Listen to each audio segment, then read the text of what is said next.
Anh à, hôm mấy anh đi làm ít thôi, anh đừng có cố gắng làm nhiều nữa.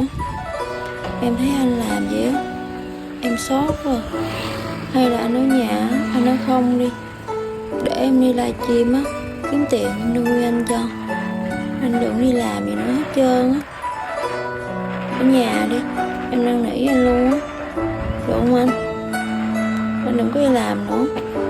Anh cái cố gắng làm nhiều quá, đổ nợ tùm lum hết trơn á, trả không nổi luôn á.